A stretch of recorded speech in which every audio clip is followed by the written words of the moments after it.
అదే RTV app వార్తల్ని క్షణాల్లో చదివే అవకాశం ఉంటుంది. ఒక న్యూస్ పేపర్, ఒక టెలివిజన్ ఛానల్ మీ చేతుల్లో ఎప్పుడూ ఉంటాయి.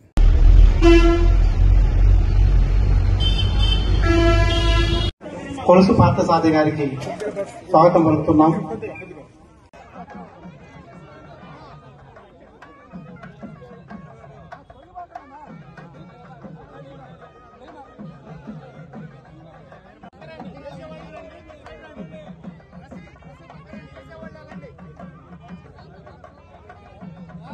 సభకి నమస్కారం.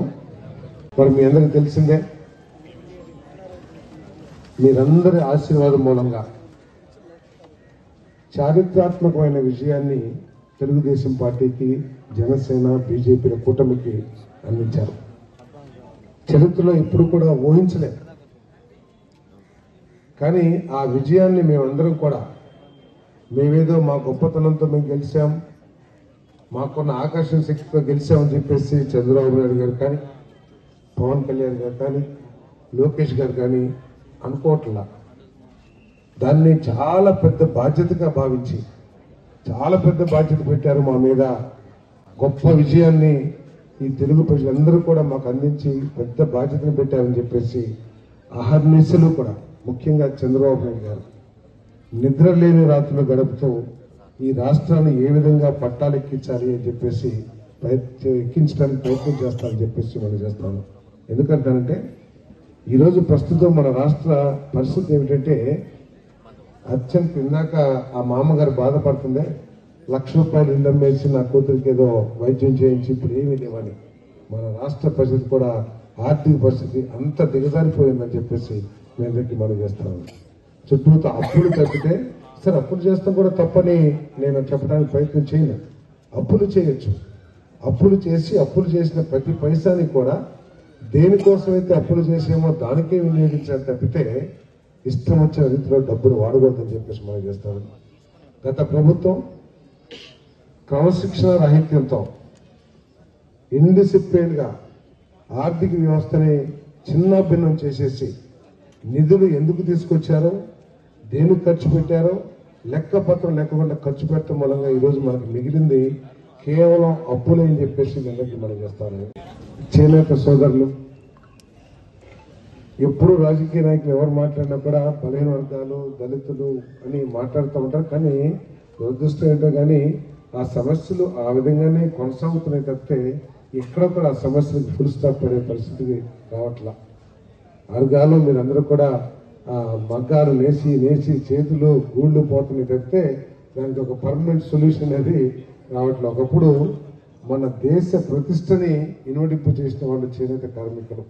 అగ్గిపెట్టిలో ఒక చీర పెట్టి బ్రిటిష్ వారికి బహుకరించి ఈ భారతదేశం యొక్క ప్రతిష్టని ఇనుమడింపజేసిన గొప్ప వర్గం ఈ చేనేత వర్గం అని చెప్పేసి మనం చేస్తారు. ఆ రోజు అందరూ కూడా చేనేతలు నేసిన బట్టలనే వేసుకునే వాళ్ళం, వాళ్ళందరికీ కూడా చక్కగా జరిగేది. ఈరోజు వారు పవర్ లూమ్స్తో, మనం ఏమో రెక్కలు ఊడిపోయేటట్టు మగ్గాలను కొడతా ఉంటే, ఇంకో పక్క పవర్ లూమ్స్ మీద తయారైన బట్టలతో పోటీ పడాలంటే వాస్తవానికి కొంచెం చాలా కష్టం, కొంచెం కాదు.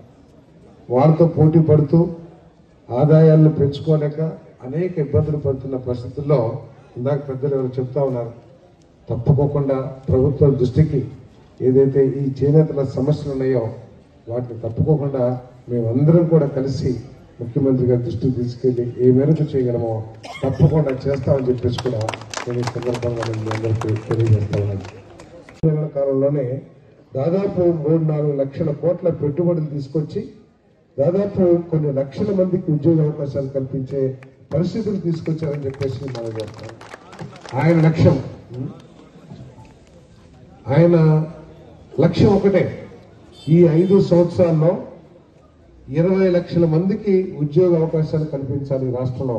సరే ఒక 4-5 లక్షలు అటు ఇటుగా అవ్వచ్చు, కానీ 20 లక్షల మందికి ఉద్యోగాలు కల్పించాలనే లక్ష్యంతో ఈరోజు ఈ ప్రభుత్వం పనిచేస్తుందని చెప్పేసి మనం చేస్తాను.